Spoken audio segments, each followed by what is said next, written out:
Hello, good people of the internet. We're here. Hello, everybody, and welcome. Take your seat. When we start, it's a beautiful March 8th, 2024, and we are launching off our first live stream, which features, because you requested it, the SM7 by Shuri that has been sitting on the shelf for quite some time when I am not using it, obviously. So, here we're probably gonna do some different mic tests and things in the in the next episodes. Hello, Marco. Welcome. Well met. And I just have to remember to look at the right cameras here because I don't want to have something on the other side. And we were talking about that on Discord about microphones and things. So I do my videos with a lavalier mic. I don't like microphones that force me to kind of, do this, the radio thing. But there's also alternatives to them. Now, the SM7 is super famous. So because I had one also for, recording vocals and things, we discussed it and we said, okay, well, I'm going to use it so you can hear how it is. Now, what you're hearing, because this is a music production live stream, so people are like super interested in stuff. This is with the high pass filter and with the notch up. So with the, what is called, like the bump, the high frequency bump. So we were discussing this as well. Nobody's interested in hearing the flat SM7. I don't know why, because to me, I've always kind of tracked it flat. But this is the high pass version with the high frequency bump. So doesn't matter how it sounds, the SM7 is always super ready sounding, right? It has this thing where it just sounds good. It's a microphone that I really love for tracking vocals and doing stuff, especially if you tighten the stand properly, because this thing tends to be heavier than most people realize, and also has kind of a weird T-bone stand or like support that it sits on. And because of that, it doesn't quite reach the angles that you would want. So you always have to tilt it. You can leave off with it, right? But the connector is always there. So, and there's a ton of different versions that should released in the last years.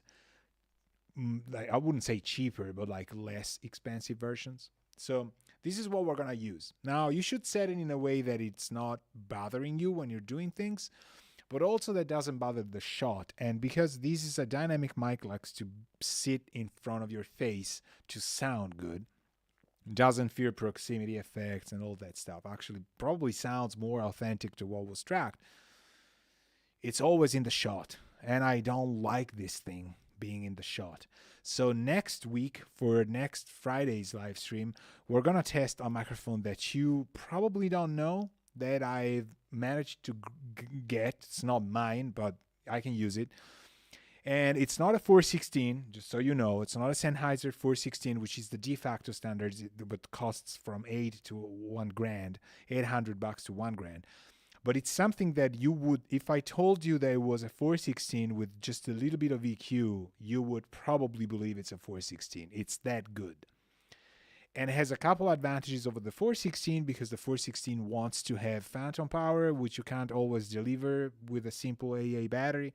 That one can do it, so talk about that. The beautiful stuff about that, because it's a shotgun mic I'm talking about, is that it will be outside of the shot and will not have me, just cant my head and do all that stuff that I can't quite like. But this setting kind of works. I've been, I don't have room on my table, on my desk to do that. So I'm using a stand that's coming from the bottom of my table through it works. It's a professional work. But if I switch camera here, this microphone's not in the way of me talking to you. So I can do, two angles. We can discuss stuff. We can move stuff around, because I like to kind of, handle things out. And it doesn't have to be perfect all the time. It doesn't have to be 100% always. You don't need to be on a vice just to do that. So this is it. This is cool. And this is Friday. So it's a beautiful day here in Bayern. And it was a bit cold, actually.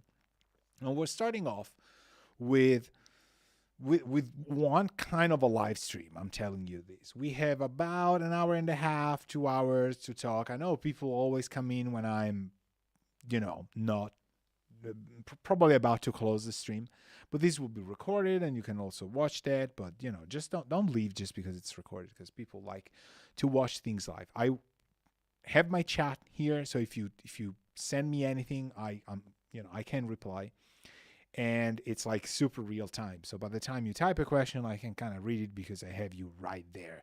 There's one thing I want to not talk about, but I want to show you that I found in my bag of this is old, people. This is old. So what you see here, minus the compact disc, because there was a compact disc accompanying this.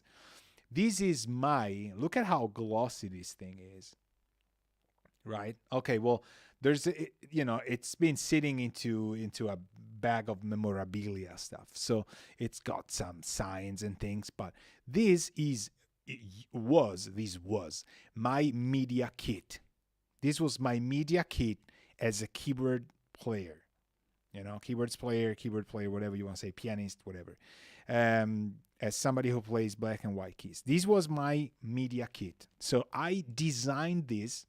I had it printed. I have the Illustrator and Photoshop stuff. Like, I did these entirely by myself. And I'm going to show it to you on camera. Okay, well, we need some lighting, obviously.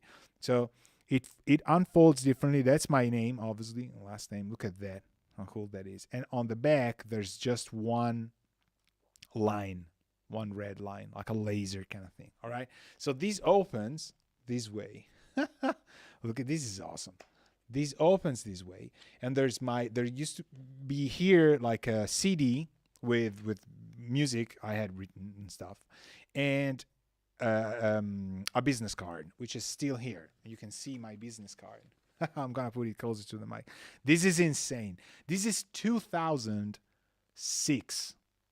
No. This is end of 2005. I don't think there's anything here from 6. I don't want to spoil it for you.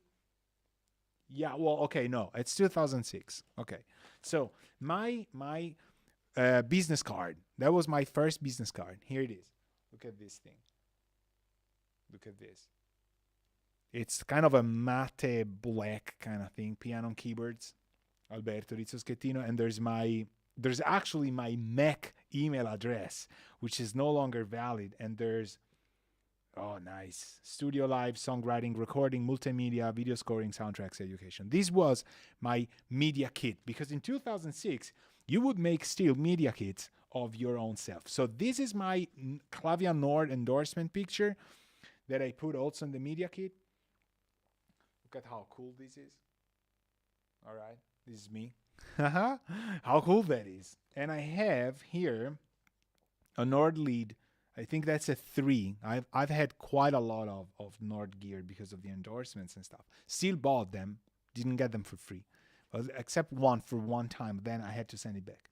The Nord lead 3, the Electro 273, and I think this is a Nord stage. Yes, that's a Nord stage. Okay. So, and then this thing opens. I mean, this is beautiful. This opens to this. So there's studio gear, my most recent projects, little bit of biography, and just some shots, because you wanted people, and there's actually the old website address of mine that I no longer have. So the projects were part of the compact disc you will get here. Look, there's this beautiful sun, sort of like a red sun, and sort of an eclipse thing. There's the endorsements here that I had at the time, which were Clavia, Carvin, Ultimate, and Yamaha. I mean, I was 25, huh? They're not bad, huh? All right. And Apple, because I had a friend at Sunset Boulevard doing an Apple store thing. So that's nice. And, well, it's song says about stuff, talks about the gear I have. Look at I have to show you the pictures here. Look at this. Look at this thing. And it still looks fantastic, like the glossy paper. Look at this is what is it here? I have to work backwards. Look at this. Nice. I love that, these sort of like olive drab shirt, and then I had a black T-shirt with a red star. I don't know if you're even allowed to use this type of logos anymore. There's Playtime, there's records and EPs that I've made, the CSI New York intro music, the iPod ad, the excerpt from my academic sort of background, the records that I mean my very first demos here, and then Touch and Rock Fusion, two EPs from 2003 and 3. So I mean this was just I had to show you this because it's just too cool. And it starts off with curiosity is probably the most relevant aspect in Alberto's constant musical exploration and personal development. That's how it starts off, the about. And there's the bio. I mean, 25, what can you write as a bio at 25 years of age? Unless you're like an enfant prodige, which I wasn't for sure. What can you write at 25 years old? Well, yet you had to make a media kit. So this stuff is vintage and it's useless because all of the phone numbers are wrong. They no longer exist. My email addresses, they no longer exist. The music, well, the music still does, but you always say like, oh, it's kind of too old. I don't want people to hear that. The website addresses are all they are inexistent. I don't even know what kind of website are they. I'm not even gonna say which URL it is because if you go there, chances are there's there's something. Look at this. Created in April 2005 in Los Angeles, California. And this was personal pictures cannot be used without authorization. Every brand and graphic logo is copyright of its owner. This was serious stuff, and I was kind of happy I did this. You'd be surprised when you have a media kit, when you had, because I don't know if you do you do media kits?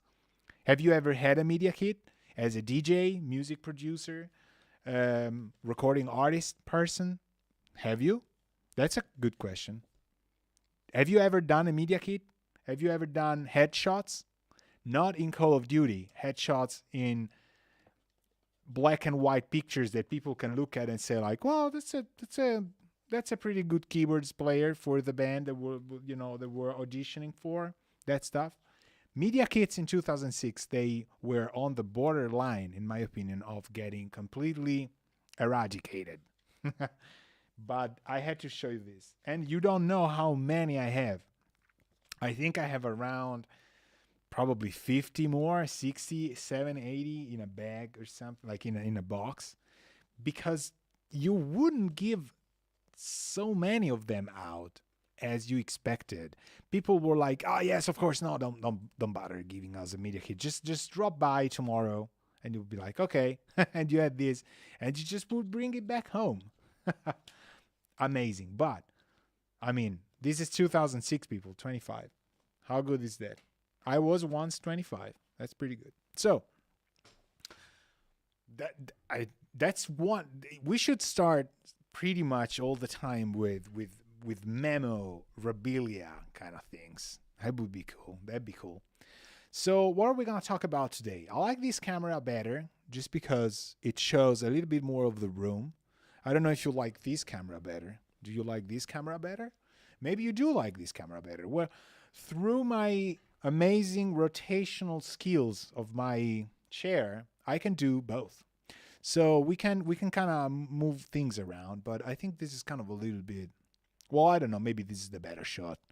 This is really what the pros would use, but I will not. I will probably move here. I like these better.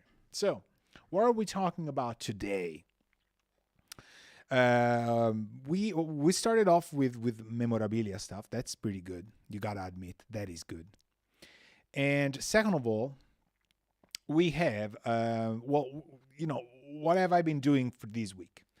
This week I've been probably not finishing some UAD videos because the master classes are coming out. We have 2 episodes out on Discord. So if you're, we have the Avalon 737 SP channel strip masterclass and the Empirical Labs Distressor already out.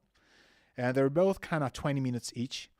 But there's 8 more episodes coming out on my Patreon. And this is the full masterclass. But the beautiful thing is that There are going to also be, if you're a member, if you're subscribed to Groove 3, I'm a mentor there because I'm, that good. So I'm on groove3.com, and the class will be there. UAD Sparky Explained Season 2. That's how I called it, but it's like Part 2. And there will be the Helios 69 and the Manly Varimu plugins in there. So it's part of Part 2, and I've done them this week because they just came out, and I wanted to do it because they're nice plugins. So I thought I would add something new. There's tons of there's compressors, there's channel strips, there's reverbs, there's it's a variety of things. I haven't done just the compressors. Don't forget, there's also UAG Spark Explained Series 1, which has already kind of 12 plugins, 10, 12 plugins, something like that, including the Studer, including the Neves, including the Pultec collection stuff, right? Good stuff. So that one I've been doing. And then there's also the courses, the teaching that I've done as usual, and I've prepared some mixes that I have to do. I've been doing something very curious, like yesterday and 2 days before. Like, I've been a mix bus engineer. I don't know if you've ever done that. Have you ever been hired as a mix bus engineer?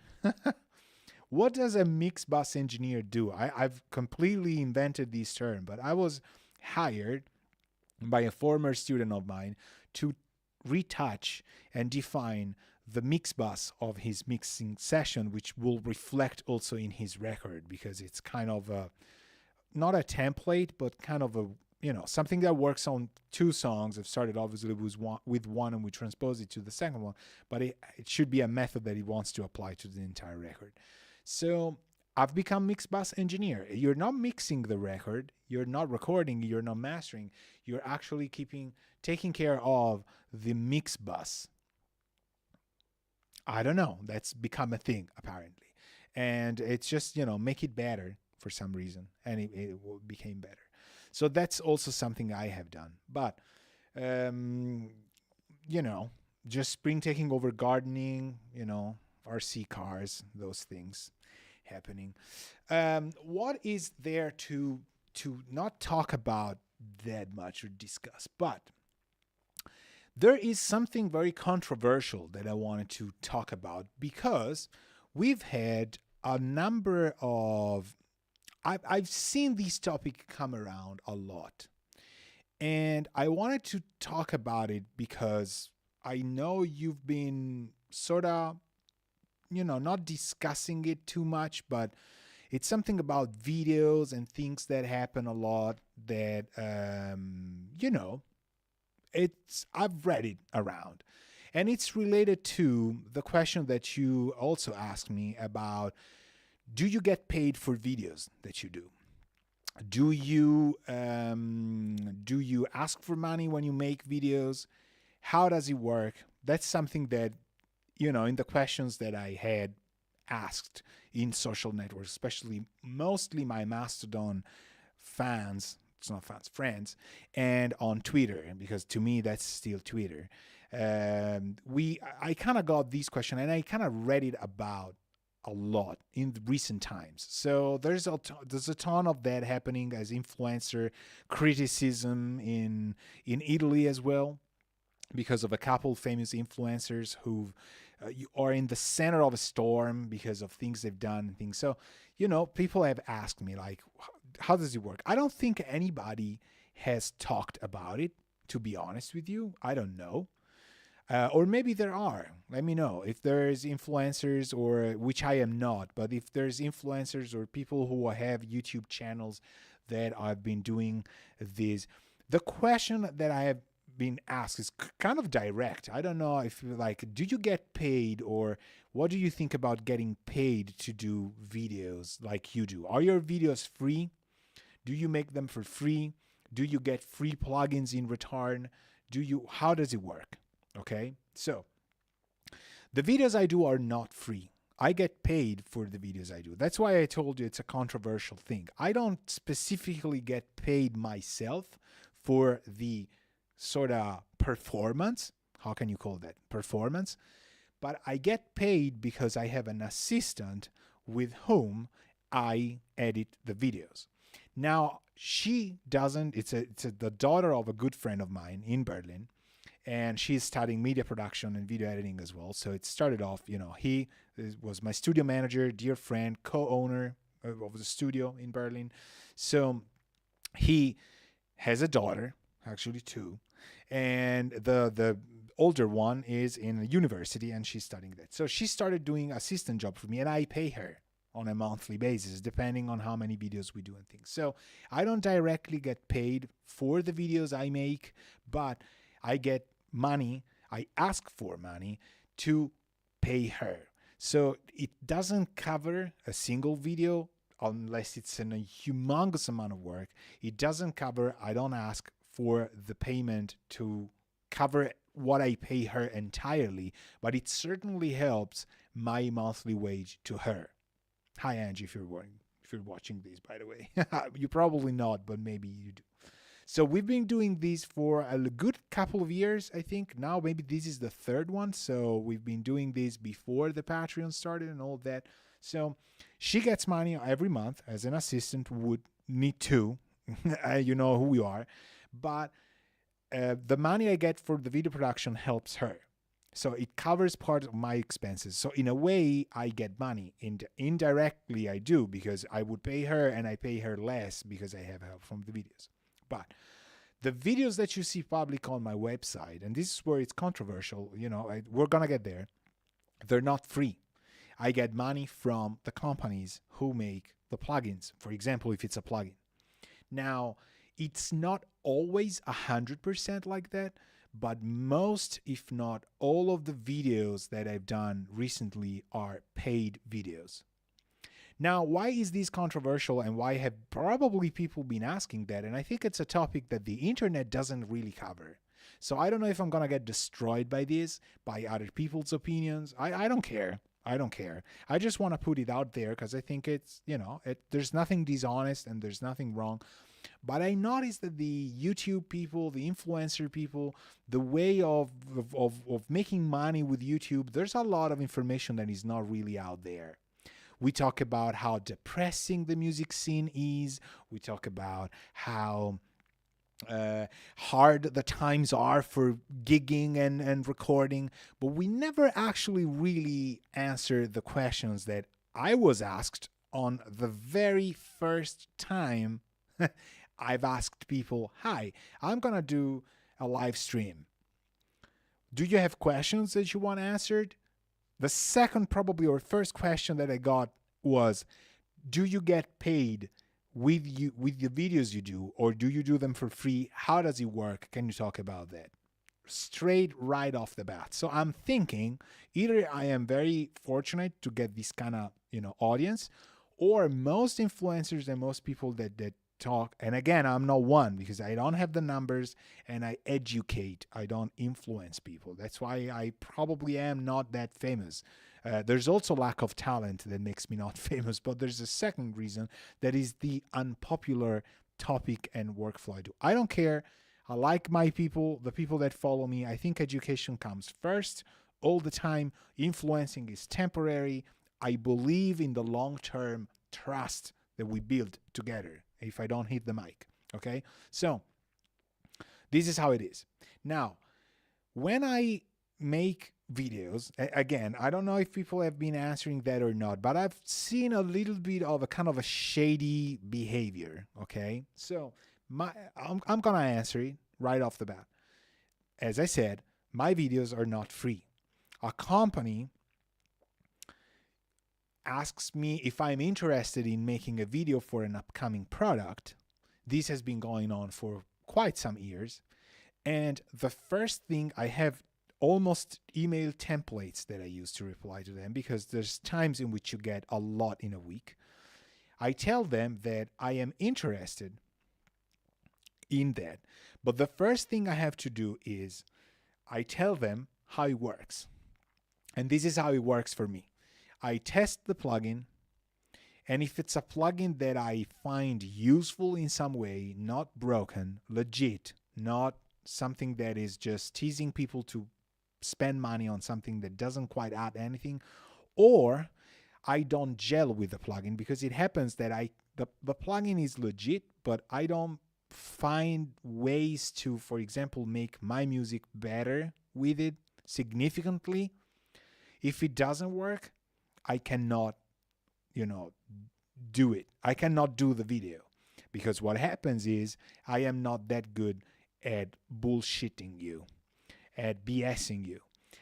I am not that good at pretending I like something when I don't.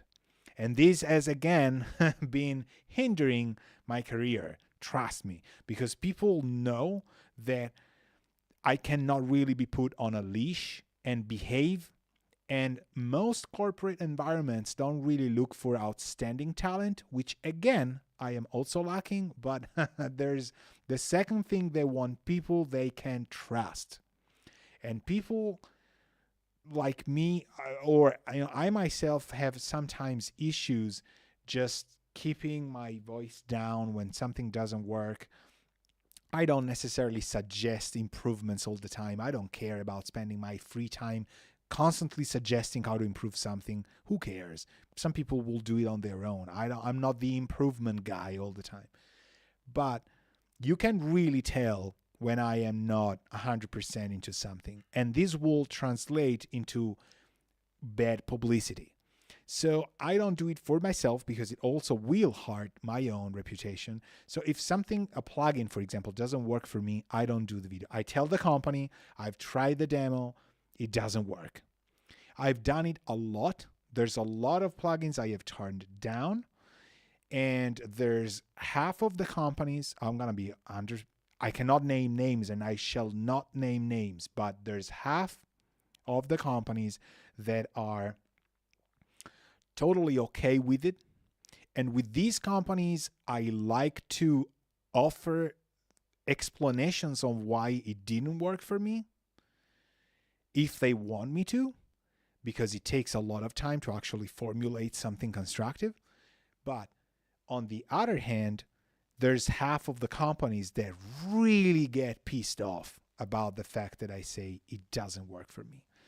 I imagine there's also a sort of a domino effect that they believe will happen, and that is the people that study with me, my students, my followers, people that when they ask me, oh, this thing is new, have you tried it? I might tell them, I did, it doesn't work for me. And this will translate to people who trust me in not buying something. So the companies, half of them are completely fine. The other half are super pissed off. But what matters is I don't do the video. I don't do a video that is detrimental to them and to me, and so I don't do it. If I like the video, I get money from it. I will not tell you how much, but I do get money from it. That money is not for my appearance, is not for my opinion. That is the controversial fact that I've been reading a lot about and that we're discussing today. And by all means, feel free to chime in the chat and let me know if I'm completely off the mark, if you think I'm insane, if you think it's weird, whatever. This is about, confronting each other with opinions. Of course, this is just me as a human being with opinions. And if I like the video, the plugin passes my initial tests and I like it, and it actually, I gotta admit, the companies that reached out to me, most of them, or most not, but I would say a good half knows why I do things the way I do. And so if they ask me to test a plugin they've been making and they're about to release, they are 100% honest with themselves. 2, they've been putting tons of man hours behind the plugin. And 3, they are kind of knowing that I will like the plugin because they know what they have, or they have chances that I will like it. So I tried it and something works and I go like, wow, this is really good. Thanks for, sending me that. This is great. And I will make the videos. So I get money from the videos. Again, I will not tell you how much, but that money is not for my opinion and is not for my appearance, for my gig, for my performance, for my music. Even if I have to write something just for the plugin itself, which rarely happens now because I'm constantly writing new ideas for soundtracks and things that I pitch to companies, developers, distributors, publishing companies, and so on and so forth. I don't get money from it, but I get money so that my assistant gets paid for the video we're making, which helps my monthly payments to her. So I am getting money that helps me. It's just not considering my appearance. It's just the editing and the work. So what happens is I record the footage in here, and then I send, if Angelina is doing it, I send her footage via, for example, WeTransfer, and we have a template in place that she will load, and we will use it to just keep editing. So she renders a kind of a stupid low res version. Once done, I watch it. 98% of the time it works, and she sends me back the session with which I will render the video, because I don't, and this is, I think everybody should do that, I don't want my assistant to use her laptop, in her case, to render a video. She will send me back the session. I have a bit of a computer that can stay on and just, do the renders, and I will render that footage on my own, because we both have the footage, and so for that reason it doesn't make sense that she renders it. I will render it. If there's subtle changes, little things to do, I will do them so that she doesn't have to do more, and so on and so forth. Render it, send it. I publish the video, and then like 15-30 days later I send the invoice out, and that invoice will then get paid, and my assistant will get the money at the end of the month that has received such money. That is 100% how it works. 100%.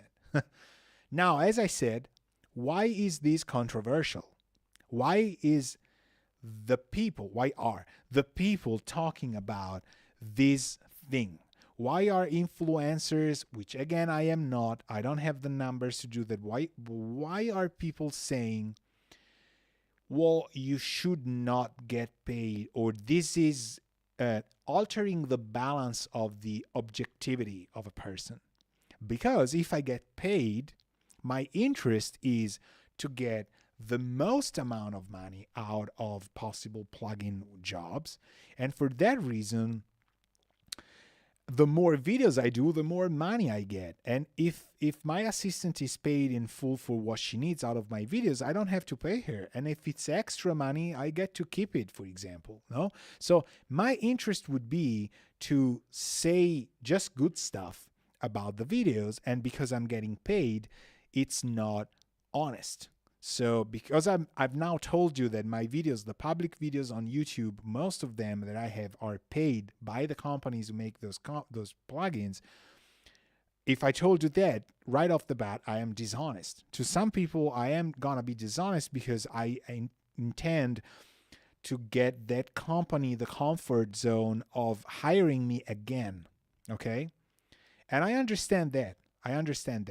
So first off, it's a matter of trust, which nobody has anymore. I understand that as well. And 2020 put a toll on all this. So that's for sure. But number one, it's a matter of trust. If you believe that I am honest with what I do, then you believe it, that I am honest, and you will look at the things that I'm doing. Second, if you consider that I am dishonest, you will not watch the video and you're done with it. But if I am dishonest and I am telling you that everything is good, don't you believe that you will find out and you will stop watching my stuff? So let's even pretend that I am not interested in music education to a higher degree of just doing things right, which I guarantee you that's exactly who I am. I am super interested in that, and I go well beyond the financial revenue of anything I've done in my life. In fact, I'm not rich by all means because I didn't get a lot of money for doing things the right way, unfortunately. However, even if I were merely interested in the business of it, why would I say yes to every brand and do every kind of video just saying that it's good when things are not good? I will get called out. Sooner or later, much sooner than later, I will. And people will say, well, this guy just says yes to everybody. In fact, This has happened already. There's a ton of very influential people in the audio industry who are now facing this. Oh my God, he just said something completely the opposite. Like 1 month he was completely invested into something and then he did the complete opposite on something else. It can happen to a certain degree, but this is something else that I would like to educate you on, to spot how people can do this, getting paid for their time as professionals, but still being honest. Okay? Here's the thing.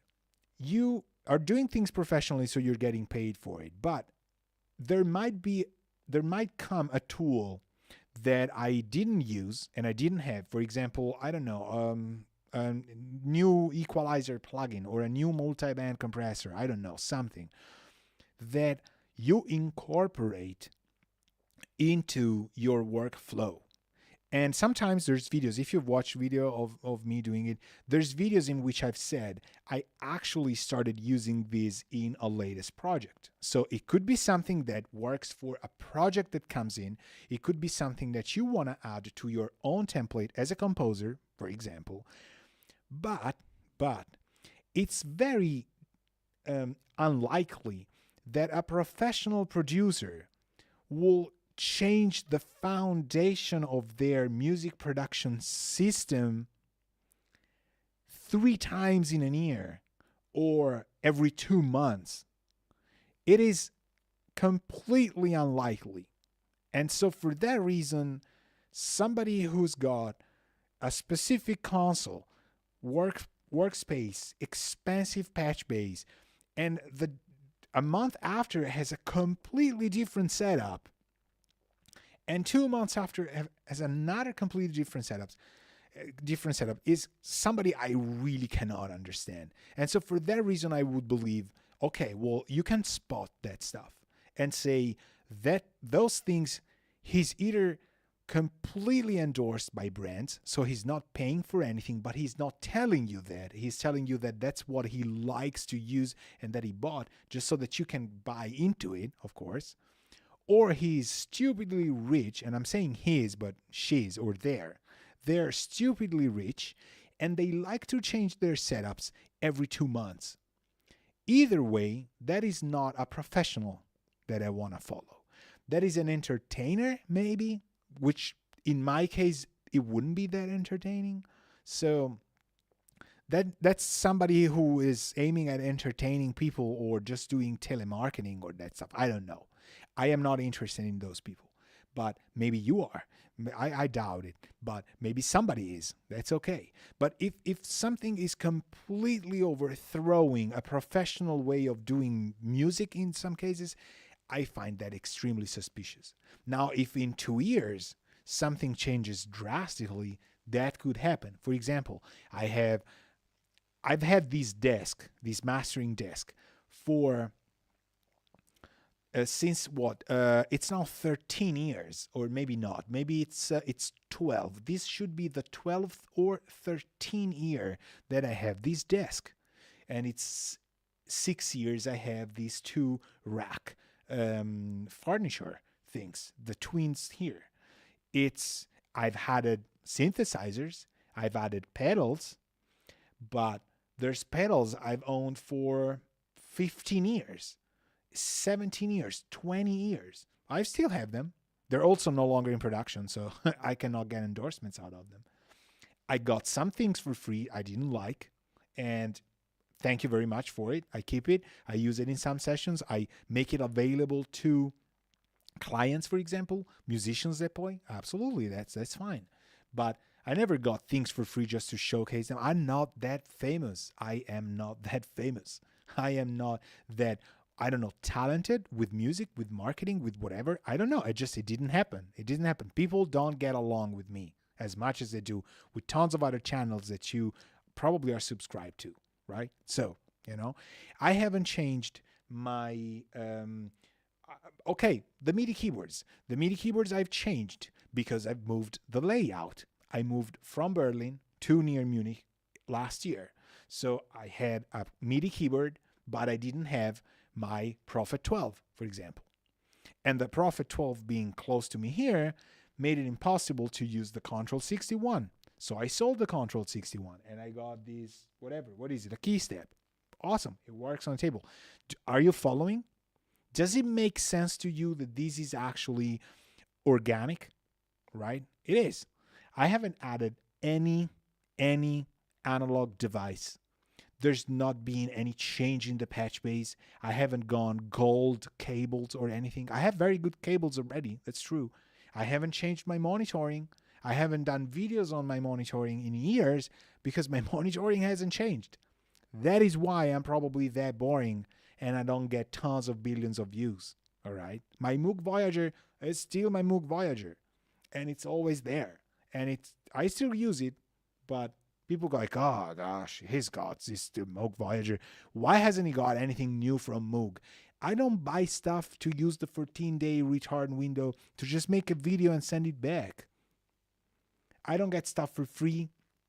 I get discounts on things. Okay, well, yes, okay. I also get educational discounts for people in my Patreon, which I also use, because they're for teachers and students alike. And I am a teacher, so I'm also a student, but I'm also a teacher. And so I buy them, at a discounted rate. I don't feel guilty for it. That's okay. But you cannot really just go black and white on he's getting paid for a video, he's dishonest. It's not really like that, because as a professional, as people who have assistants editing and doing that, there is an amount of work involved. If I am doing a video for your company because it's a good plugin that I like, it doesn't matter if I like the plugin, it's not justifying you to have a video for free. I would advise anyone watching this video or doing anything else to not do it for free, because if you think about it, if you ask a company the amount of money that they get from selling 2-3 licenses of a plugin of theirs, why would they say no to your time? They're asking you to review a plugin and make it public so that they can sell plugins that sell for, let's say, $100. Okay, if you get from them the equivalent of 1, 2, 3, 4, 5 licenses, it's 3 licenses. How many are they gonna sell? Way more, because you did the video. Otherwise they wouldn't have asked you to do it. They would have done something for somebody else. Why would you do it for free? Don't do it for free. Don't do free stuff ever. Not even for your mom. Especially for your parents. Get paid all the time. If there was one person I would do things for free, maybe it used to be my nonna, my grandmother, maybe. Just because you can't, grandparents, you gotta go like, but the old type of grandparents, not the new surrogate grandparents. They're horrible people. They're not real. They're electric, to quote a video, to quote a record, but they're not our friends anymore. They're not the old school grandparents. The old school grandparents were better versions. It's true. I kind of think that. I don't like people who keep being so young when they're so old. Be proud of being old. Well, this is a different topic. We're digressing. It's what the live stream's all about. So, yes, there are people getting paid for any video they will do. Yes, there's going to be people who do it for free, which they shouldn't. And yes, there's people believing that the exposure is going to be good, that they can get money from the monetization of YouTube, whatever. It doesn't work. It's not like that.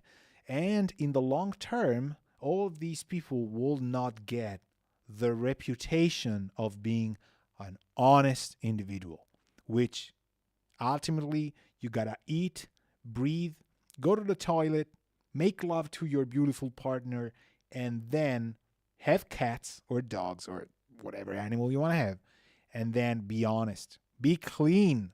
There's no other way than be the integrity with which you do life, you do human, is what defines you, and they will find out. I've had people in the past have me record solos or parts of or piano and keyboards and stuff, depending on the record, and then pretend that they had played it instead of me. And they had fans going to them and saying, like, you know what I really love? And I was there. I really love that solo, that part, the keyboard part you played on that song. And that person with, was just dying inside, because I then found out that they had been mocking things up in the lineup credits and in things so that it would not appear that I had played it.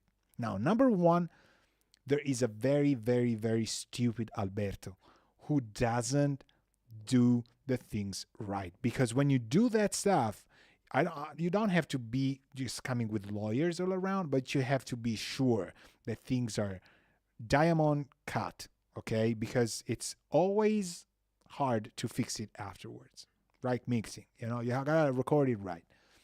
But the second thing is, like, how can you live with yourself knowing that your fans are saying that the most beautiful thing you've played in the record is something you haven't played, and go on with your life? I don't want to be that person. So that's how it is. The second thing that I want to discuss, which is still on topic, is that there are companies doing affiliations, okay? And there are a couple videos of mine that you will see in the past, this probably from a year and a half ago, in which I was running affiliate links. And I did that as an idea to keep paying my assistant without getting charged from the actual video. Now, in theory, being affiliated with a company, which I'm going to cut it right short to you, don't do it. Don't do it. Don't run affiliate with anybody. You're not a rep. You're not doing cheap jokes on people who serve you coffee at music fairs. Leave that completely behind. Don't do it. Don't do it. By all means, don't do it. So the affiliate links thing to me was kind of a way to say, you know what, I could probably get more money out of what I get as people supporting the channel. So you like what you see, you like the review, you buy the plugin through my link, and I get a royalty percentage out of that purchase. And that I can build a cachet of money that will then be used to cover the expenses for the video itself. I ran that, I would say, back to back, saying that some videos would be done the way I've said, with just normal, pay the work I'm doing. And other videos would be like, okay, you don't pay for it, but I'm going to jump on this affiliate link. Let's see it. I gotta say that most of it's not many of them. There could be 3 or 4, maybe even less. Maybe it's 2 of them. Well, they did eventually get the money on par of what I would have asked to that company. But the problem is, people perceive the affiliate links as, in the audio industry, I don't know, maybe for other things it's different, but people perceive that as a more binding relationship with the brand, and for that reason they tend to believe you're just basically interested in selling that plugin, because that's not a one-time thing. You see the difference in what I'm doing with companies and what the affiliate linking is? The more plugins I sell from the plugin I review in the video, the more money I make. And I don't do that. I know what kind of work the video will require, and if I like the plugin and the company wants to proceed, I ask for a fixed amount. This is what the video will cost, and as I said, those will go to my assistant, which in turn will ease the expenses I have for her. So yes, I am also sort of getting paid, of course, but it's different.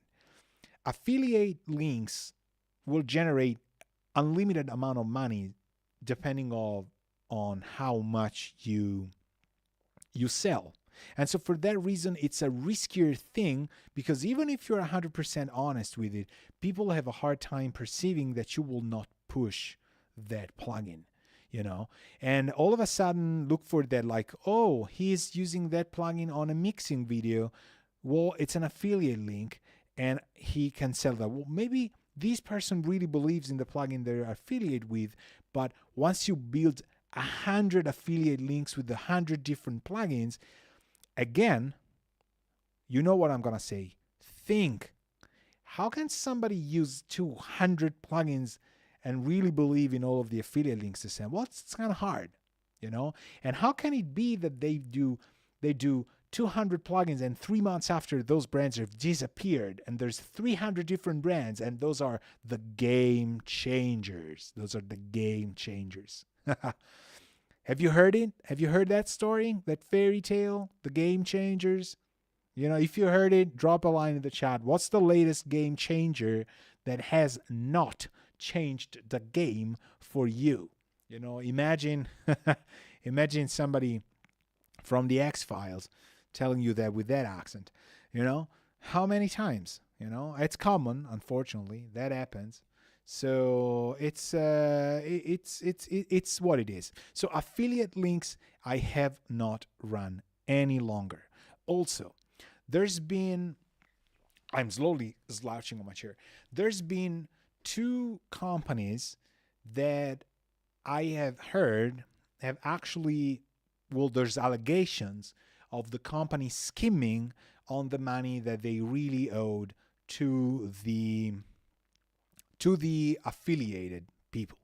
So what happened was a colleague of mine, and again, I cannot name names, basically ran the affiliate link with different people or different accounts and bought the actual plugins he was affiliated with and found out that the sales were not registering. So he confronted the brand, and the brand said, well, there is a bug in the system. Of course, we saw it, so on and so forth. And so because he reached out to other people who knew were affiliated, he built quite a case. And he was able to keep it silent because said company with this person agreed on sort of a refund for him and for the other affiliated people, artists who actually were not getting paid on claims of a broken website system, not on a voluntary skimming scheme. Okay? But again, very dirty. Don't like it. So I don't run affiliate links at all. I do work. I get paid for said work. If it goes great to you, fantastic. If it doesn't go great, I get the same amount of money. I don't care. But unless, there would be an exception to this, which is if I were to work on a product for, 2 years, 1 year, 6 months. That could be a different thing because that now we're in it together. So I have expenses. I have, travel expenses. I have time and things I have to do. And so for that reason, now maybe I have, a percentage in it. So that is, we sell a plugin. I get a share. We're in a company, shareholders, whatever. That's a different thing. But if you hire me as a third-party pro to do a review, I'm telling you again, just in case you tuned in just right now, are your videos free? This was the question. Are you getting paid for the videos you do? The public videos I do, they're mostly paid for. Not as an affiliate links, not because of revenues I get. I get money for the editing and the production of the video, and that goes to my assistant, period. Some brands like it. Some brands don't even reply to my email anymore. Some brands probably have a hard time justifying the money I ask, even if their plugins cost the same per license. So this is kind of sick. And so the next thing that is kind of in line with the answers, that the questions that I had was, do you think analog gear will come back more? What do you think of the digital music production market? Is it stale? Is there anything really new? And I was actually dropping a voice memo, sort of a podcast episode yesterday or 2 days ago, because on our Discord on Patreon, which I have check it out. If you like it, sign up because it's beautiful. It also costs money, which goes for a good cause. But we were just talking about that in my Discord, and we were saying, I was actually replying to the fact that one of the, I don't know if you're here, Gary, but Gary had asked, I think I don't have good ears anymore. I For some reason I'm starting to believe I really cannot hear the difference in different plugins that I test or use. They all sound the same. Maybe I don't have good enough ears. So I replied to him and said something along the lines of the answer I would give to the person who asked this question on, I think maybe it was Mastodon or Twitter or something. It was, do you believe plugins are really, digital is really breaking through or not? Do you believe analog will be completely replaced? Has it already been replaced? So what I mostly think is the market for digital plugins is super, super, super saturated. Super saturated. Most of the brands that release plugins, I gotta be 100% honest with you, and this is a hunch and a personal opinion, but it's coming from things I see. The plugin manufacturing process is just there so that some people can make some money. But I don't know how the sales figure are. I know there's a lot of people buying a lot of plugins that they will never use as much. I know there's people buying more than they compose music or they mix music or they make music. We like toys. That's true. We like new toys. It's like RC cars. You're always buying upgrades and checking whatever weight distribution or shocks or tires or whatever, and then go play with your friends and then breaking something and then, changing it, whatever. So I understand there's a hobby value to music production, but the market for, I don't want to say game changers, but the market for plugins and products that really bring something to the table is way slimmer than the actual whole market. And the problem is most of these companies are hitting a plateau in which their game of releasing and their game of constant Black Friday, does it ring any bell? Have you noticed any special offer in periods of time that are you getting blasted by newsletters, or is it just me? It's a constant Black Friday all year round, right? Always. Buy these. It's 200, but it's 20 because it should be 200, but it's 20. It's 500, but it's 20. So buy it now because you will never see a more convenient offer. All that stuff. Does it ring a bell? Is it happening? It is, right? It does, right? So, truth be told, in my opinion again, most companies are not really developing stuff for the sake of bringing something to the world of music production. They're hunting, they're fishing. They're fishing for cheap sales. And so you would be surprised that a lot of companies, and again, no names, but a lot of companies don't quite pay the people who develop their stuff, or they make it in-house and the sound isn't really that good. And the reason for it is that you have no idea how many plugins I haven't covered, because the plugin companies that sent me stuff, I was like, I don't gel with these plugins, sorry. Or they really got pissed because I did comparison videos in which they think I didn't say that it was as good as it should have been, or I have no idea. But anyway, that's how it works. Some developers take it very personal, and that's it.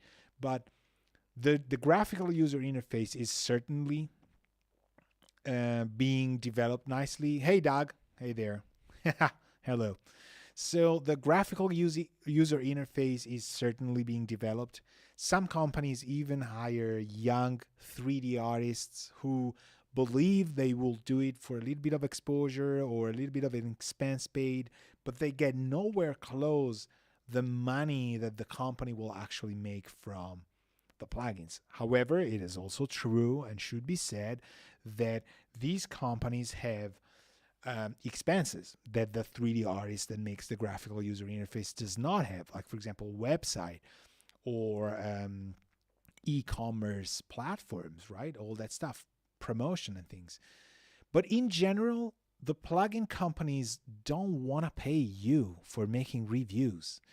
They want to send you a free plugin if you like it, and maybe in 1 year the plugin will expire, and it doesn't quite matter, right? And you do it for free.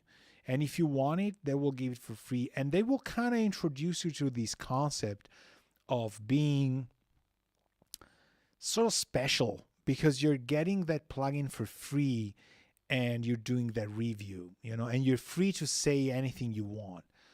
Most of those companies, if you say all you really want to say and it's not good, they will not give you the other plugin again. They will not get in touch with you again. But the fact remains that your work should be paid. So the free plugin makes no sense. I mean, it's normal. You get an extended demo version or a demo version that allows you to work with that plugin for X amount of time.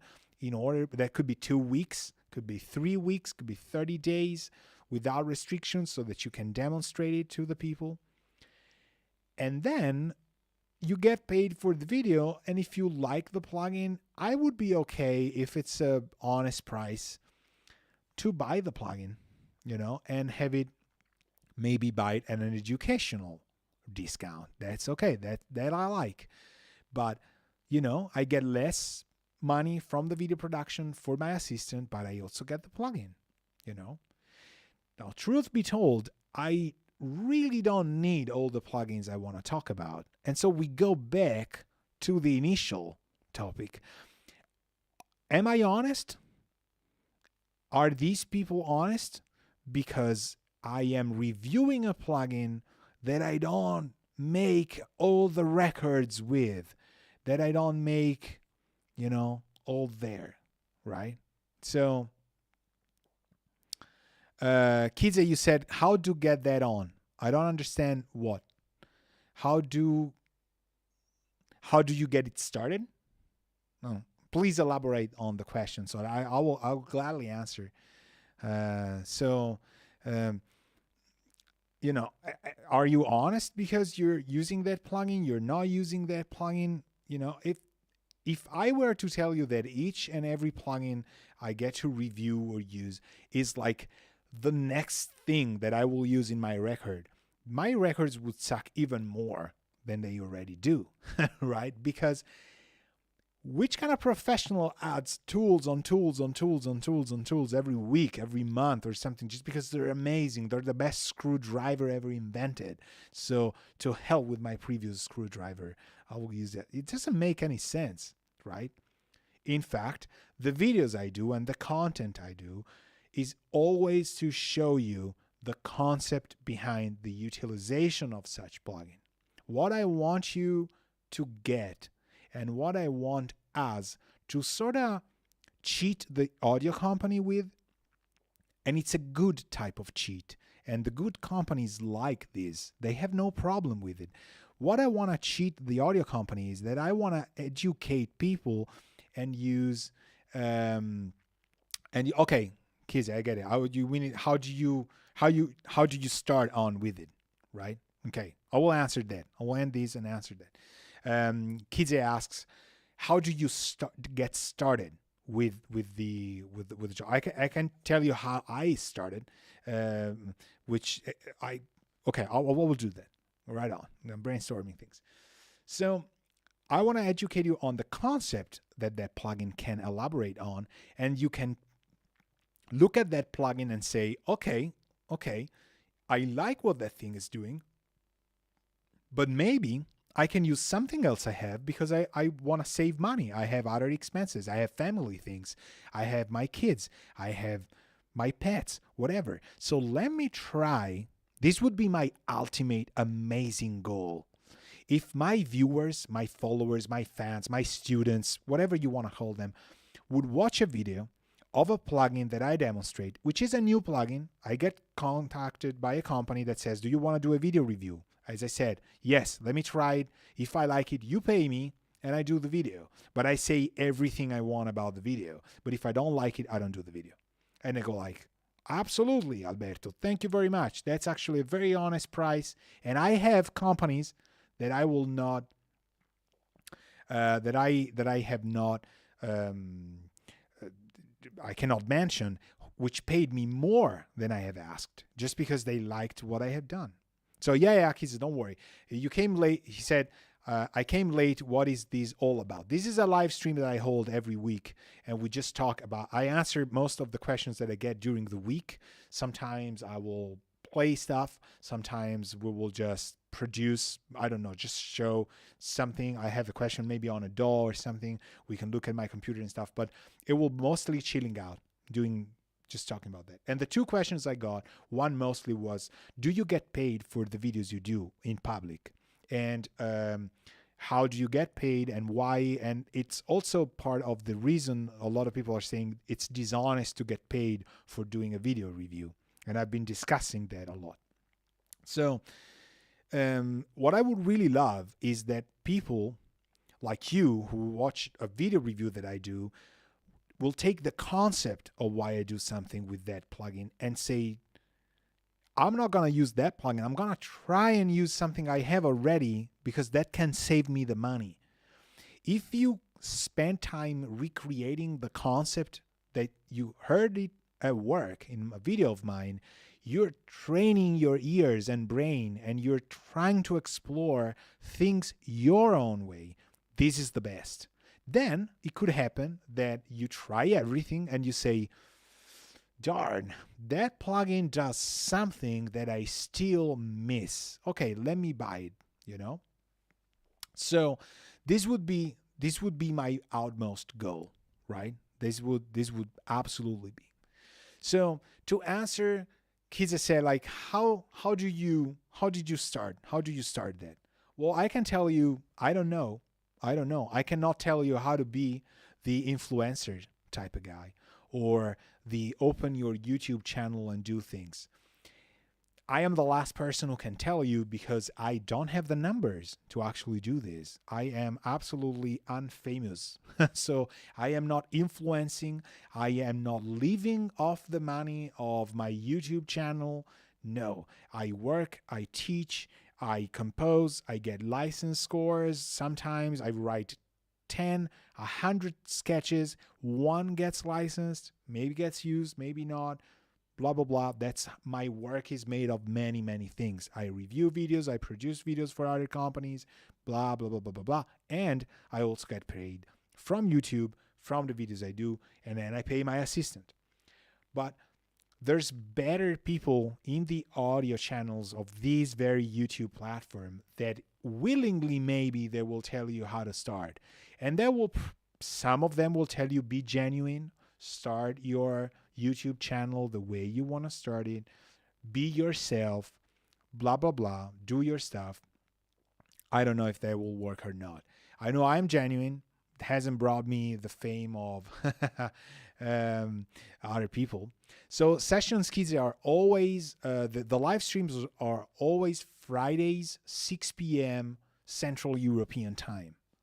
So the other content that I have, shameless plug, is on my Patreon. There's free videos as well on my channel.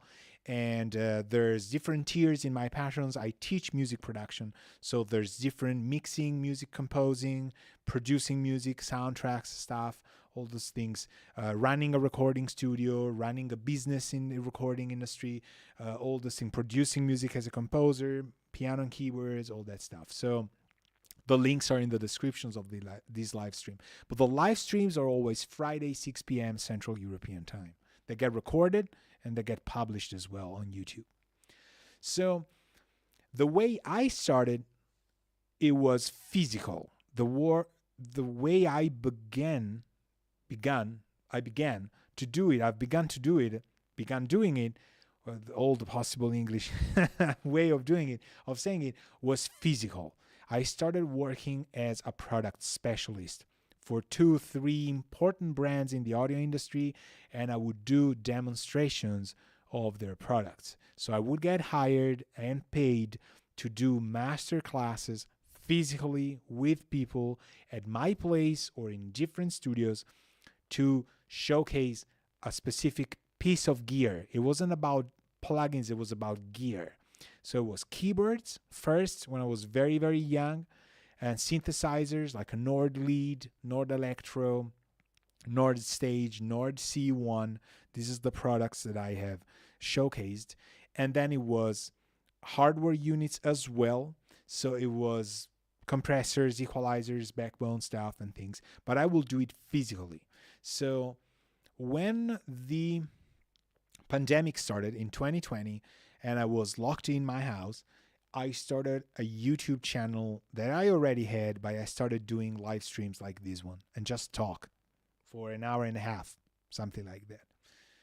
And because of the people I already knew in the industry, which is a lot of them, and because of the work I had done, I either filled the gap because there's always somebody that I know in common with probably somebody has been in the industry for longer than I have been, or we know each other already. For example, some plugin companies were born from people who were doing hardware stuff. They parted ways, they opened their own companies, and I had been working with these people, or maybe with a colleague of theirs, so on and so forth. So what I have done is very, very far from the typical influencer stuff. I was born in 1981. I'm not that old, but I am still old. I'm not that young. I'm in this limbo of in-betweener, but I have always worked old school with old school people. I have learned music old school. I've had old school teachers, old school mentors, and I have been working as an assistant and teacher's assistant and assistant producer, assistant to orchestra directors and conductors, always old school. So read music, transpose, that boring stuff, harmony and theory, like the old things. Play the piano for real. There's no, just play, record. What are you doing? It's wrong. You're fired. That kind of stuff. So real. When the industry became mostly influencing and online people stuff, I haven't joined those ranks from the start. I already knew the people. When I go to Music Messe, when I go to the NAMM show, when I go to Super Booth in Berlin, I already mostly know some of the people that I want to meet. And I have dinners with them. We have a great time together. We catch up. My wife knows them. They know my wife. We're family to most of them. We've been spending time together, eating in, ethnic restaurants, specific types of cuisine, trying new stuff, driving cars together. We're there. We know them for real. If I don't like those people and those people don't like me, we stop working together. Something happened, we don't continue. But there's companies I've been working with, and my wife as well, for over 14 years, 15 even. So that's how it happened. Now the new type of people, they are first and foremost appearing on YouTube or Twitch, and then when there's a trade fair, they show up at their booth and the company owners go, "Oh, you're the guy who has that YouTube channel." Okay? So if you want to get started on that, I have absolutely no idea how to do it. One thing I would tell you is don't do as I do, because it doesn't have the numbers. Don't listen to me. If you're looking to monetize your ways through and get paid and make a living off YouTube, ask the people who have the numbers. But go ask direct questions, exactly like the ones I get asked, which I hope for an hour and a half I've been answering, even if it's 2 core answers. Mostly it's 2 core questions, but ask them. If people don't want to tell you and they will honestly say, "I don't feel comfortable talking with you about this stuff," they will tell you. If they will just avoid the question, you will notice. So, build your own. Think. I know it's weird. I know it's kind of weird in 2024, but try this amazing thing and think. Don't suppose, don't pretend, try and think. Just the elements you have there are plenty there. So look around if there's other people with bigger numbers that I have who are answering the question, how much money, and which I didn't answer. I haven't told you how much money I get, but do you get paid for the videos you make in public? Now close this stream, even now, close this tab, ciao, bye, and go find somebody else doing these or having done these live. Maybe I'm weird, maybe I'm crazy, maybe try and find out the other person. Maybe they have tens, hundreds of thousands of viewers. Maybe they have people that just it's a different thing. They're them, and I. Right? So that's how it works. That's how it is. But I like what I do. I like the approach I do. I like the people who are supporting me. And by the way, if you're watching these for free, because this stream nobody's actually paying for, it's actually covered by they are actually paying for it. My patrons are paying for it. My students are paying for it. The donations I get are paying for it. It's there. So that's what it is.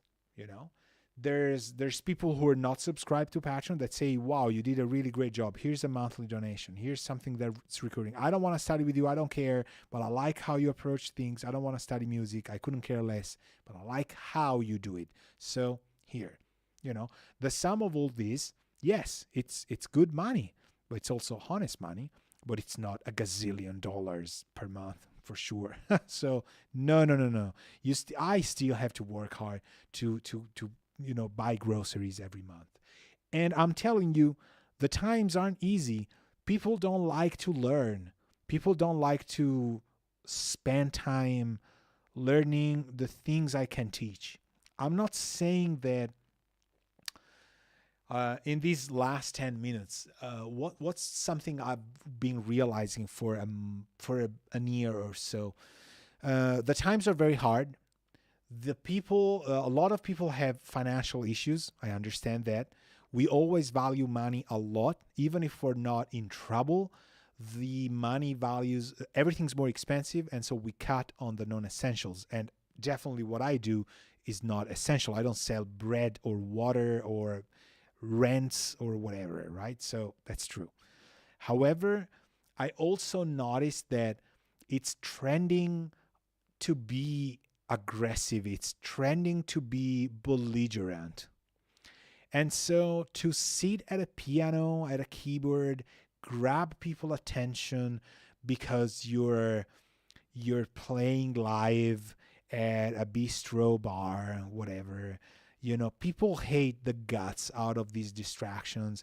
They don't want background music any longer. They don't want to go at a gig unless it's a very super famous person. They don't quite like to experience live music any longer. But also musicians don't like playing those kind of venues because the energy is kind of weird. So you don't really want to hurt that much each time. You already have your issues as a musician. You don't want more. You also have a tendency to find more, but trouble will find you. You don't always want to go find it as a musician. So one thing is to be a musician and be 20. One thing is to be a musician and be 25. One thing is to be a musician at 43. People, parents, relatives, wives, partners, pets will look at you differently because it's like, what the hell are you doing? But people are not, I'm noticing that people are not that interested in what I can teach. This is kind of sad. I gotta be honest with you. Well, first and foremost, because I don't know if I've lost it somehow. Maybe I am not updating the methods and ways that I should use. So I'm trying to investigate these. I would be curious to know, obviously, what you think about these. By all means, either now or on Discord or on Patreon, if you want to subscribe, by all means. There's tons of videos, tons of discounts. If you're joining for the discounts, well, there's discounts. Then you can take a look at the content, and some people, stay there. but I would love to hear you in one way or another. Drop me an email, drop a comment on Mastodon or X, whatever, here on YouTube after the video is published. Maybe I don't have it anymore. Maybe I'm kind of already too old for these quick times, or maybe the topics I can teach are no longer interesting to people, or maybe because it's a phase. Maybe they will come back in style. Um, Maybe I am too old school to do some stuff, even if it's DAWs and plugins. I do it too old school. I don't know. Maybe I don't have the latest and greatest uh, enticing things for you. Maybe you would like to do contests and to compete against others, and I don't do that.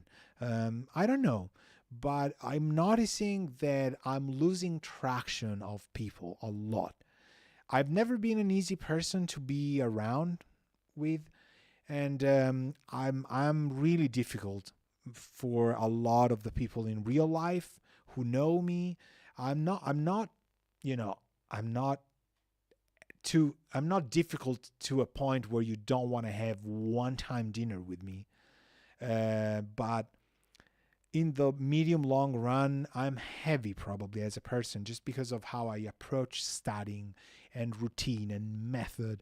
I am not an easy person to get along with, probably.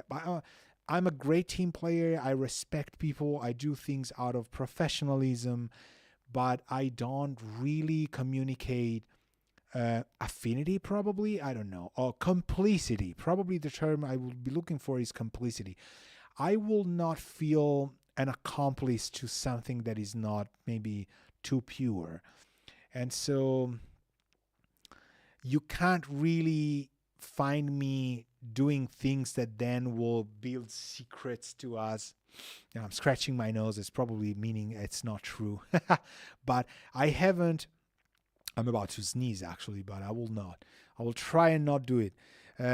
So you will not find me doing things that you will be able to blackmail me with.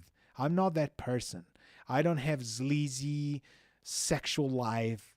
I don't have weird eating habits.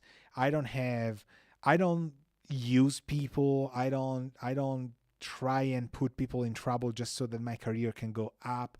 And so I don't build skeletons that then people can blackmail me with. And this is problematic.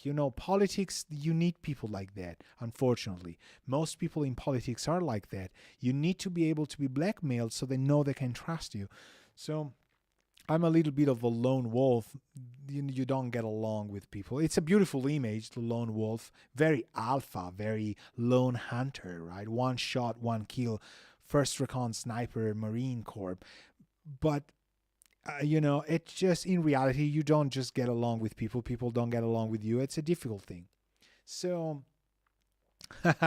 proceed from the future.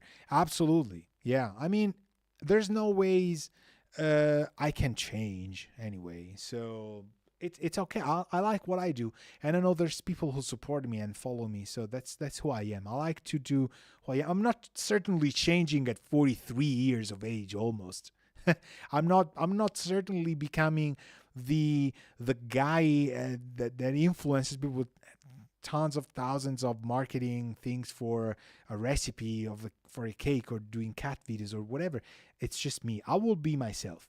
But I am noticing for sure, that was my closing line, that the the pandemic times had a burst in people wanting to connect in terms of being creative and looking inside themselves to find their muse and learning how to uh, listen to such muse and put it into art somehow to communicate something they had inside. Unfortunately, with the pandemic itself and 2 years later, these people got destroyed by themselves, mostly by people who use them to make money off that, because that was the business during the pandemic.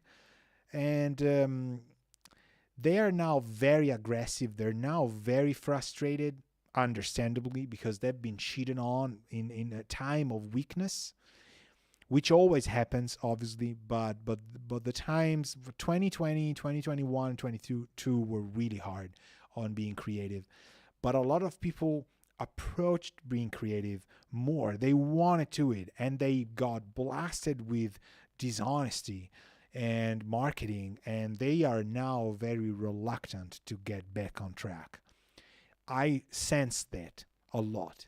And also, learning new things is tiresome. It's not easy going. It's not something that will be fun. Just, it's not like playing a video game. It's not, which I love by all means. It's not like, talking about fishing with a friend, or it takes a lot of energy off you. And because of how the world goes, the wars, the violence, the news, the media, the fact that a lot of people are just being super belligerent and aggressive, we artists, or people who are very sensitive to a lot of things, really have a hard time dedicating their time to their day to learning and improving. So if you've done it for years, you realize that it becomes a little bit easier. I mean, it's routine. Although I have to say, I've been struggling myself with concentrating, focusing on learning, and giving myself a hard time to learn something I don't know. It has become harder for me as well, because I keep thinking, what's the point? What's the point of all this? What's the point? What does it matter if they nuke the world tomorrow? Why does it matter? But I keep answering myself, it does matter in the end. And it matters to the people who are supporting me, who are like you're watching these, or, you're paying the Patreon, sending me donations. I mean, actively sending money. If I think about the fact that somebody is sending me money for how I educate them to be exploring things, be learning new stuff, it's insane. It's insane. And no wonder a lot of people look at a plugin and they say it's a new plugin for $40. Alberto asks for $11. Oh, I'm gonna buy the plugin because it's so much fun to use the plugin. Why would I blame the average human doing that? If humanity was different, we wouldn't be here. I would probably not even have the need to do things so hard in such a heartfelt way, right? I mean, having fun is something that we can perceive a lot. Why would people want to pay every month somebody that is going to give them a hard time, telling them that they have to learn these and they don't know that? Not all people can take this. It's a lot of pressure. It used to be a lot of pressure in the 90s, in 2000, 2010, 2024. You're paying somebody to learn what? Piano at 40 years of age? Which wife is going to allow that? Which kid is not? So it's insane, right? So I got a question, and I cannot pronounce your name because I cannot read Cyrillic. I apologize. I would love to study Russian, which I assume your nickname is, just because I read Cyrillic, but I haven't, and so I cannot read it. But it says, "Greetings, Alberto. Hi. Can I ask you a question?" Of course. I have never uploaded music to major platforms yet, so I have no artist ID. Now I'm getting into PRO, IS9, this is how I call them, IPI, ISWC, ISRC, IPN stuff. The main question is how to get a proper monetization as an artist. Oh, okay. This is very hard. I mean, again, you ask me, I will answer, but first and foremost, there are companies, there are associations, there are companies that protect and regulate rights, artist rights and copywriting in your country, no matter where you are. So Germany has GEMA, for example. Italy has SIAE, SIAE. there's different companies that do international copyright rights. I have to go to dinner now. I can hear you when I talk. It's like boo, slowly sleeping. The United States have ASCAP, so you can be registered even in different ones. For years, I was bye, Doug. Have a good one. Catch you up on Discord. For years, I had CI in Italy. I had ASCAP and Gamma now as well. So you can register there. You pay usually a yearly fee, and you're registered as an artist. It depends. In my youth, when I registered for the Italian Copyright Association, I had to pass an exam. But most of the companies these days, once you pay, you're in. But years and years ago, I got registered. I was probably 15. Right, I think 15. I registered as a composer in 94, I think, or 95. But I was 95, so yeah, 15, 14, 15, something like that. And I was super scared because we had this exam to do in which you had to compose on piano and show them what you could do. They removed it 5-6 years later. And so that's the first one. Now, if you register, I would advise you to consult with that and get registered as an artist. Of course, when you release your music, it will get footprinted or sort of like watermarked, and it will stay there. You send them WAV audio files. Usually you have your dashboard as an artist. You do that. Those files will get in time an ISRC usually, and the other code for the artist, EAN, and other stuff. So you can use those to input them into the major platforms for digital distribution. Now, you said uploaded music, so you meant major digital distributor platforms, right? So, Spotify, Apple, and that. Now, that's for having your rights preserved and your music archived. Okay, now it doesn't cover how to get your music to the major platforms. Now I write a lot of music, and most of these music is sketches, so it's 30 seconds to something more, let's say no more than 1 minute, usually 30 seconds of ideas that companies, artists, game developers, gaming companies ask me to. So I get an idea, I get a reference, and I do it. Those sketches I do not copyright. I don't, maybe I should, I don't do it. Some countries, they don't allow you to do it, but I am, because they're too short. Others, they do, because 30 seconds or 29 is a commercial, so you can do it. But I don't. When I get a license out, when I get the agreement from a company, for example, I don't know, Audi, the car company, or Fox News, or Ubisoft. These are the companies we've been working, or it's Netflix.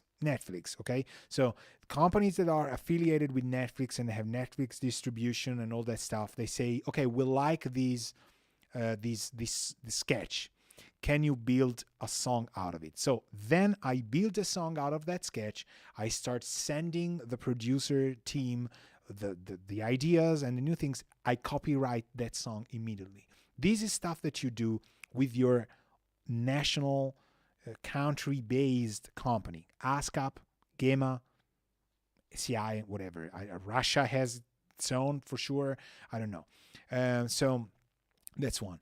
But this does not put your music on platforms. So I cannot, if a piece of music is licensed to, let's say, a news agent's company, for some kind of, I don't know, short interlude that never gets used, but it's licensed, I cannot use it on my own because I've sold it to the exclusive rights for the other company. I have a lot of music that doesn't get picked. And after some time, the tracks I like the most, I like to make records of my own. So if you look Future in the Past, The Outskirts, other stuff, and I'm working now on a new record. That one, I don't go to Spotify. I don't go to Apple Music. I don't go to Tidal. I go to major distributors that just kind of have all of those. So CD Baby, I've used CD Baby for the longest time. It's not cheap. It's a little bit expensive, but I don't know. I've used CD Baby. I like CD Baby. They've been good to me. I don't know. And they will take your music through your dashboard. You will upload everything, and they will give you ISRCs or ISWCs or EAN, that stuff. So the moment you upload your music online and create a record or an EP or a single, those people will give you all the codes. So you can use those codes to register the songs in your local copyright, whatever, association, company, whatever. You can do both. The thing is that your local national company will be super slow. Usually it is super slow in releasing ISRCs compared to uploading your music to, for example, CD Baby. Now, I'm saying CD Baby, I have no affiliation with CD Baby. I don't get anything from them. It's just what I've been using. But there's tons more, and you should look into the different distributors, because these managing companies have different rates and money requests from you. Some of them are more expensive initially, but when you release more albums, they are less expensive. If you just do singles, you might do something. If you're a DJ, you want to do Beatport. If you're like me, you don't care much about Beatport, all that stuff. So the moment you pay and you register your record, these companies will need a couple weeks, and then it will start spreading on all the major platforms. So it will be Spotify, Tidal, you name it, Apple Music, all those. And so it gets done by you automatically. You don't call Apple Music and say, "Hi, do you want my record?" It doesn't work that way. Apple Music will get it. I mean, I don't know. Maybe if you're whoever is super famous, it used to be that if you were famous, you had a distributor that would take care of it. But for normal people, you just go to something like a digital distributor, a platform that will spread it to different, how could I say, like portals, gateways, right? The good thing about those is that when a new website comes up, for example, Spotify, somebody makes a different type of Spotify, they will upload your music to that one as well. You will keep being on the most current platforms. So you don't have to do anything about it, because they will use your artwork that you submit, the titles of the songs, the WAV files, and they will encode them to different platforms. So they give them to Apple Music. Apple Music makes their own encoding, send them there. So it's two things. These companies that will receive your audio files and create the albums, and then there's the copywriting agency or company in your country, which is a different thing. And I would advise you do both. Okay? So we reached the end of the stream. Ba-bam. Now, how you also asked about monetization.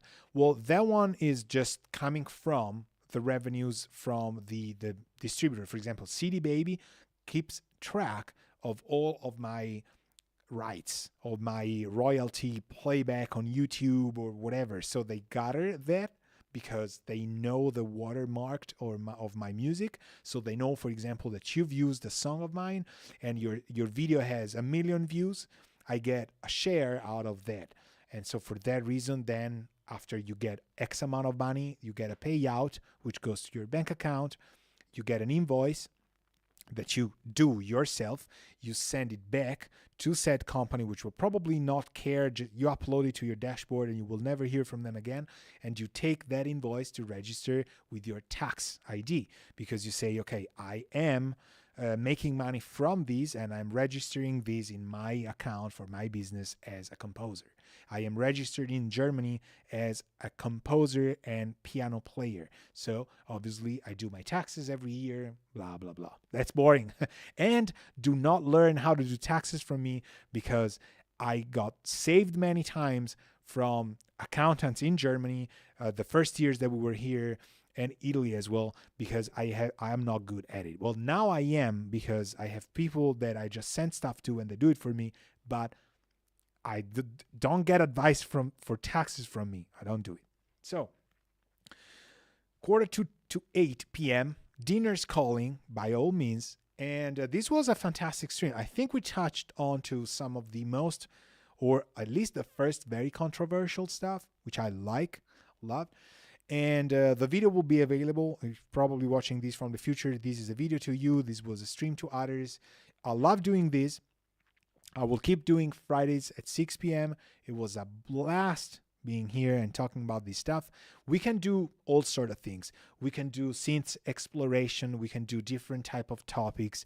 I will probably also have companies send me stuff so that we can do it.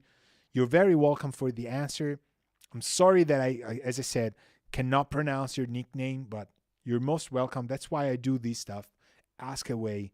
I will answer it. If you ask them before a live stream, like it happened for the first questions that I've answered for the longest time, I will do it for the next live stream. I note them down and just take a text file and write them there. And I answer pretty much everything. If I forget, remind me, I will answer them. So it was a blast. We can keep doing these. As I said, we will keep exploring new things. We will keep playing stuff, discussing, I don't know, songs or analysis, or just talking about bands or things we like, or pieces of gear that I like and have. I have a camera that I can move around, a small portable one, so we can point it at gear, talk about whatever, fire up sessions, and it doesn't matter, But I would really like to keep these live stream chill, and I like to talk clearly, right? Okay. That's fantastic. That's awesome. Beautiful. I thought about 6 p.m. Central European time, but I was maybe 9 p.m. would be better. I will keep 6 p.m. because 9 p.m. to me it's too late. And on a Friday, maybe real people have other plans, Our friends Electric, we don't know. That's a great record, which I suggest. We were talking about it on Discord. Listen to it. It's a beautiful milestone in music. All right. So, but anyway, I'm digressing. So, I want to keep it super chill, and I want to keep it talkative in this sense. I like to fiddle with gear, plugins, synthesizers, piano, digital, whatever. But I think there's a missing brick in this relationship that we have, which I love. But I see from the questions you're asking, like the first one that I got, do you get money from your YouTube public videos? How much do you get? Is it, do people perceive it as dishonest or not? That question to me was like, wow, okay, okay, that's the meat of the talk. And there's a lot of unperceived elements in the YouTube video making stuff. So I'm here. I don't know if the other people like to talk about this stuff or not. You asked these, I answered these, and the answer is in the video. So in this live stream, we'll keep doing it, okay? Thank you very much again for being here. It was just fantastic. And again, Fridays, Central European time, 6 p.m. We go for 1 hour and a half, 2, because I get questions later on. I know people join eventually. These live streams become videos, and we're, having a good time on Fridays. Thank you very much again. I'm going to cut it here and see you next time. Ciao.